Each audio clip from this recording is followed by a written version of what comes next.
राज्यात असलेल्या पाकिस्तानी नागरिकांना ओळखा, लवकरात लवकर त्यांना पाकिस्तानात पाठवा. केंद्रीय गृहमंत्री अमित शहांच्या सर्व मुख्यमंत्र्यांना सूचना. ठाकरेंची शिवसेना देशाचा इतिहास विसरते याचं दुःख. वाजपेयींनी पंतप्रधान इंदिरा गांधींना देखील समर्थन दिलं होतं.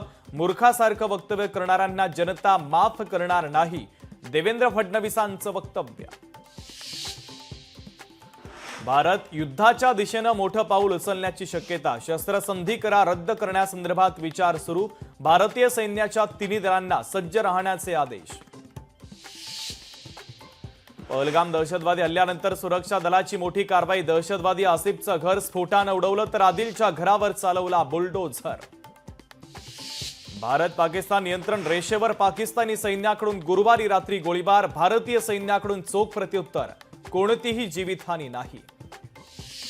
महाराष्ट्रामध्ये 18,000 पाकिस्तानी नागरिकांचं वास्तव्य. मुंबईत सर्वाधिक 6 ते 7 हजार. नागपूरमध्ये 2,400 तर जळगावमध्ये 405. पुण्यामध्ये 111 पाकिस्तानी नागरिक असल्याची सूत्रांची माहिती. 232 प्रवाशांना घेऊन आज आणखीन एक विमान मुंबईत पोहोचणार. आतापर्यंत 500 पर्यटक राज्यात दाखल. पाकिस्तानी भालाफेकपटू अर्शद भारतात येणार नाही. बंगळुरूमध्ये 24 मे पासून सुरू होणाऱ्या एनसी क्लासिक स्पर्धेचं नीरज चोप्रानं दिलेलं निमंत्रण त्यानं नाकारलं. आज रात्रीपासून एल्फिन्स्टन पूल बंद होणार. पुढील 20 महिने पूल बंद राहणार. MMRDA नवा पूल बांधणार.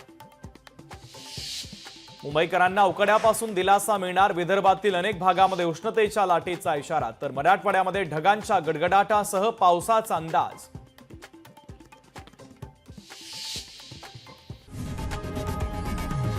लोकशाही मराठी ऐका, पहा, जागरूक रहा.